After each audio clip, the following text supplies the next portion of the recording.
Do you believe that a man once stopped time with nothing but a blink? He wasn't a prophet. He wasn't an angel. Just a man. Yet he brought a distant throne across thousands of miles instantly before a king's eyes. No one saw him move. No footsteps. Just presence. And cold. Bone deep. Cold. They say he didn't run. He didn't fly. He bent time itself through a book no one dared open. And every time he touched it, a piece of his soul disappeared. People stopped calling him by name. They called him the question that God himself left behind for mankind. Watch this video until the end, and God will bless you. Not every story from God is told with words. Some are breathed into existence. Some live in the silence between heartbeats. This story is one of those. They say that in the time of King Solomon, everything obeyed his voice. Men, winds, beasts, even demons. The king didn't just rule, he commanded the unseen. But one day, he didn't summon armies. He didn't issue a decree. He asked for something impossible. Is there anyone, he said, who can bring me the throne of the Queen of Sheba? Before I close my eyes, the court fell silent. They knew the throne was far hundreds of miles away, guarded by ancient spirits that whispered madness in the dark. A massive Ifrit, a demon of fire, stepped forward and growled, "I will bring it before you rise from your seat." All trembled. But then, another figure stepped out. No one knew who he was. No title, no fame.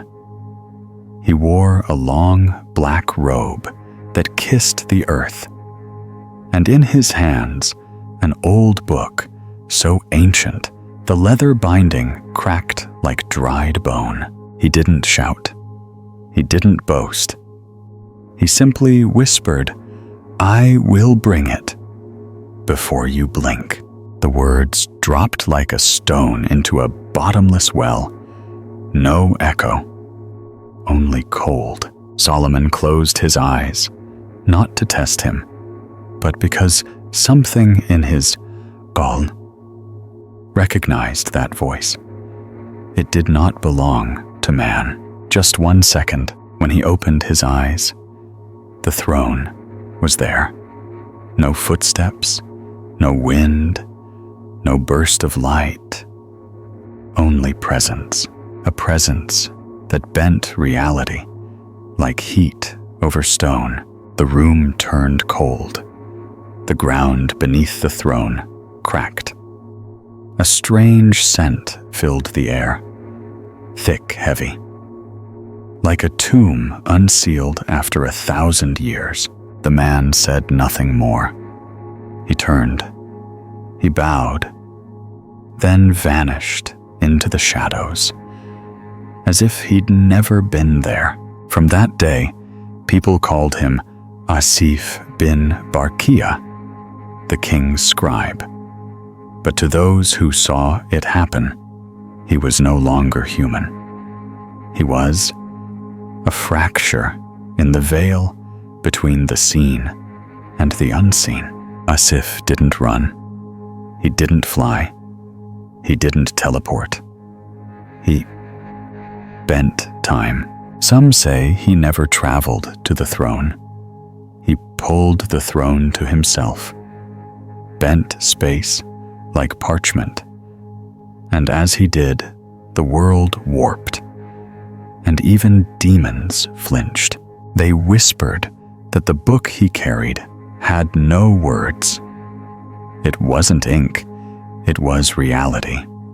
Each page was a version of existence, and those who dared open it saw a world that could never be unseen. But no one dared touch it. The first hand that tried burned black in an instant. Asif never let anyone near. He lived far from the palace, in a stone room. No lights, no mirrors, no shadow. Children passing by refused to look through the window, because inside, something looked back. One day, he vanished. No one saw him leave. Only the book remained sealed with 7 dried bloodstains. Whoever approached it heard footsteps running in circles, but no one ever saw them. Locals stopped sleeping. They dreamed of the throne floating in the desert, and a man standing beneath the burning sky with eyes that had no pupils. They asked each other, what was he? An angel? A demon? A prophet? An old pastor answered, he is not a name. He is a question God left behind for the world. And even now, they say, if you blink and something appears that wasn't there before, don't move. Don't speak. Don't look back, because maybe he's already passed through, and he may be asking you now, are you ready for what comes next? They called it a book, but no scholar could read it. No priest could open it. No demon could touch it without howling into flame. Bound in torn flesh, stitched in silence, sealed with blood that never dried, it pulsed, as if it was alive. This was what Asif bin Barkiya held in his hands. Not a weapon, not a scroll, but a threshold. Some say it was given to him. Others believe it chose him. The truth, only the book knew. Its pages were not made of paper. They shimmered faintly, like the skin of something still breathing. Each one was blank to the eye, but not to the soul. Those who dared glance too long felt time slow, stretch, crack. One scribe, foolish and proud, tried to steal a look. By dawn, he had gouged out his own eyes, whispering, I saw the sun breathing under the ground. I saw my own birth through the mouth of a lion. They buried him alive. He begged them to. He said he could still hear the pages turning. Asif, however, did not flinch. He opened it often alone. He never read aloud. He didn't need to. The book spoke to him in pulses, in cold waves through the bone. It taught him how to step outside of place and between moments, not to travel fast, but to fold the universe like cloth. He once wrote on the wall of his chamber, where others see distance, I see a wrinkle. Where they see time, I see a door. No one understood, and no one dared erase it. Priests came trying to classify him. Wizards came trying to trap him. Warriors came hoping to learn his secret. None returned the same. Some walked away in silence, never speaking again. Some were found smiling, frozen stone-eyed, at things only they could see. One whispered for days. He didn't move.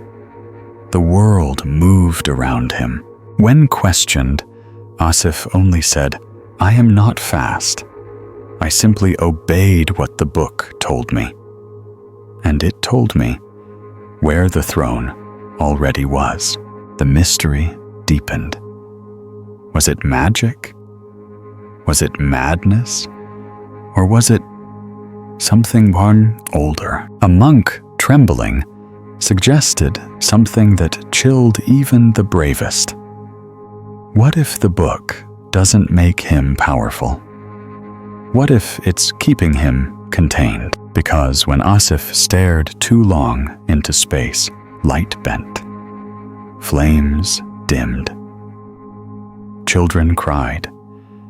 And mirrors cracked, though no one touched them. Some nights, villagers swore they saw him walking, but when they followed, they'd find only their own footprints.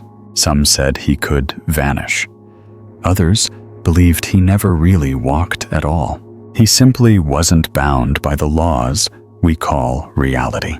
He didn't travel. He aligned. He didn't run. He repositioned himself on a path God had already drawn outside of sight, beyond thought. And what terrified them most was that he didn't seem to care. No pride, no joy, no fear, as if he had seen something in the book that made all earthly things feel like shadows of a dream already forgotten. He became a myth in his own lifetime, not a prophet, not a messenger, just the one who held the sealed book, and every time he touched it, he died a little. You could see it in his eyes, not aging, not sickness, but a stripping away, like his soul was being thinned by truth too thick for flesh. Then one day, he stopped opening it. He locked it 7 times. Each seal a drop of his own blood drawn from the veins closest to the heart. He didn't explain why, but that night, the winds howled louder than wolves. And those who tried to sleep dreamed of being dragged backward through time, face first, through screams and smoke. The book never opened again, but it pulsed, still, and some nights it glowed from within. It was never about speed. Speed implies motion, effort, momentum. But what Asif did wasn't movement at all. It was repositioning. It was alignment. He didn't get closer to the throne. He became the place where the throne already was. People said he moved faster than light. They were wrong. He stepped out of the frame of time and returned on another line entirely. Witnesses described it differently. Some saw a blur like smoke trapped in glass. Others claimed he vanished, leaving behind a sound like teeth grinding through silence. And one man swore he never left the room at all, but the throne simply blinked into place, surrounded by cold. No one could explain it. No spell, no science, no spirit, just the knowing, the raw certainty that something had been touched that should not be touched. The word they used was miracle, but it didn't feel like holiness. It felt wrong, not evil, but too much. too real, too full, like witnessing God peel back a corner of the world and realizing you were never meant to see what's underneath. Asif's power, if you could call it that, had no flare, no thunder, no fire from the sky, just a shifting, a slow collapse, a quiet erasure of everything that made sense. Doors didn't creak. Walls didn't move.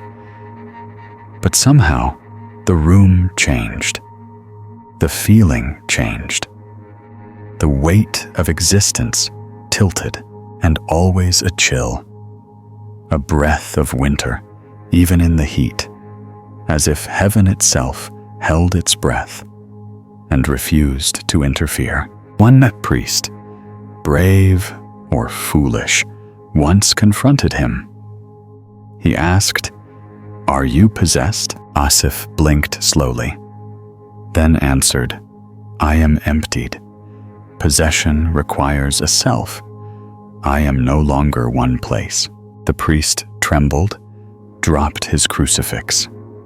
He claimed that Asif's shadow whispered, but in reverse. From that day forward, he never spoke again. The phenomenon spread.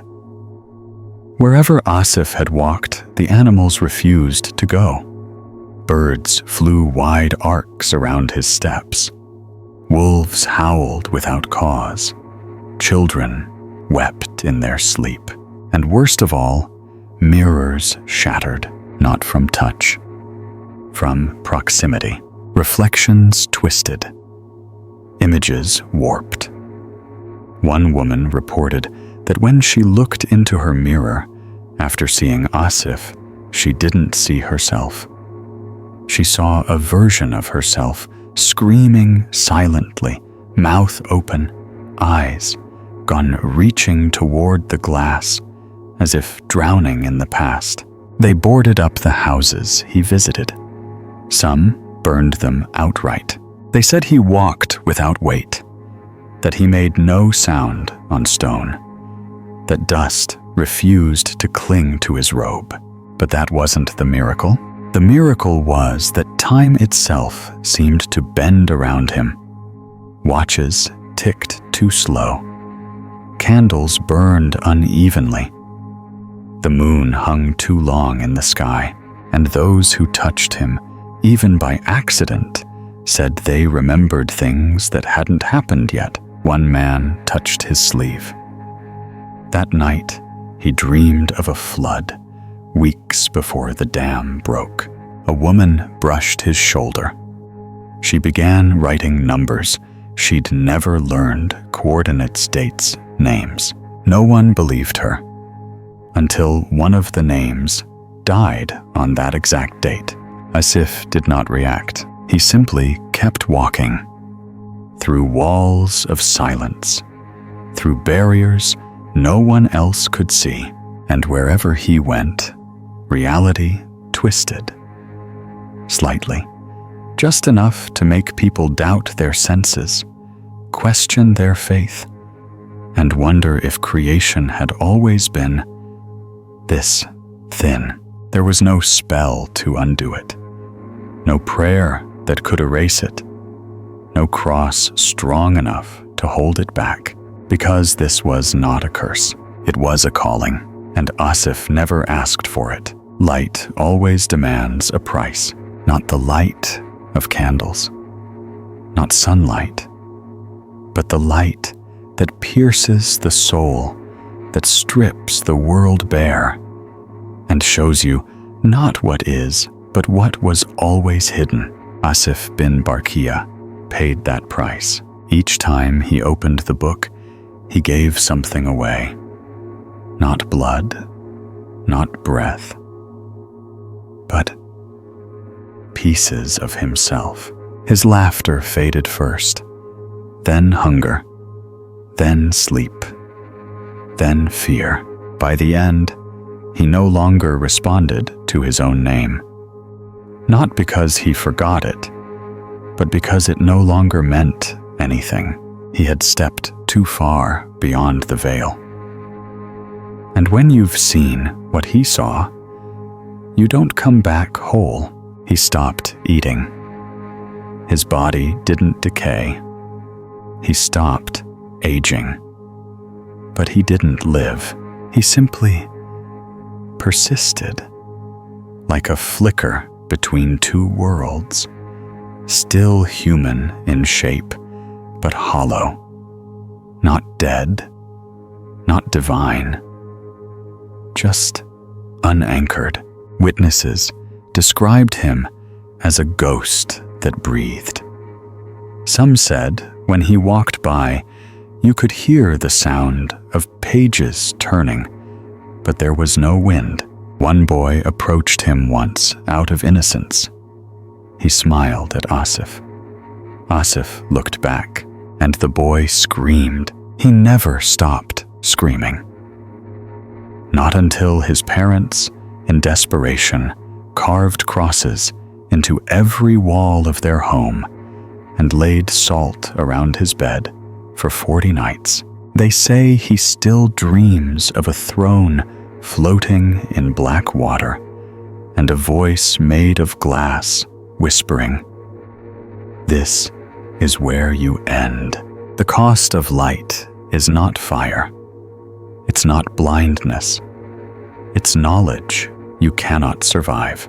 To know the folds of time, to see the scaffolding beneath creation, it breaks you, quietly, subtly, until even your reflection starts to lie. That's why the book was sealed. Asif did not lock it to protect himself.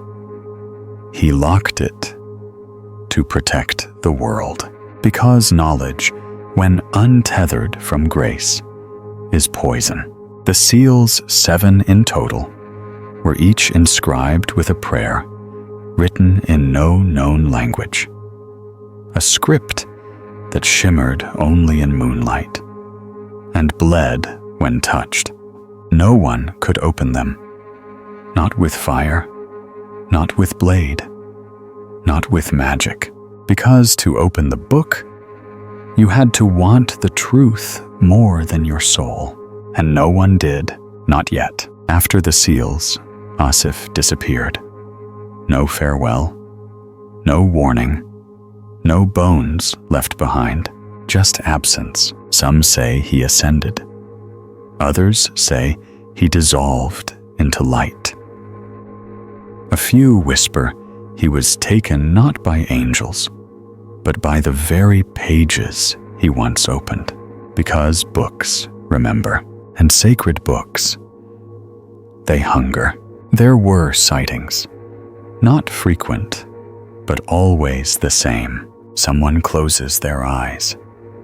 They open them, and there he is, standing across the room, still watching, not with hatred, not with love, but with the sadness of one who knows you're not ready.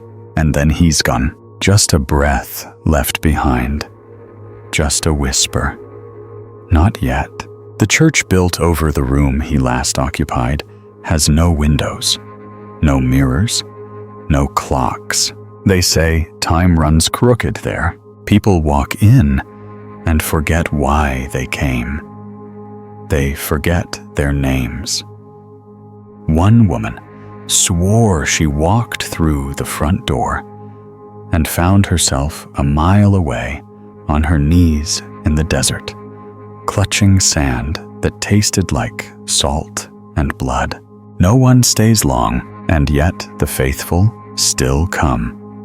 Not many, but some. They kneel. They close their eyes. They ask not for miracles, but for memory, for truth. And sometimes, if the wind is right, they hear it. A voice not made of breath, but of turning pages, and a single sentence spoken in silence. The throne was never far. You were. This is the end. Or perhaps the beginning of your own question. If you were offered the book, the sealed one, the one that shows you the folds of time, the place beyond the veil, the weight of divine presence, would you open it? Would you let go of everything just to know? Would you walk where Asif walked?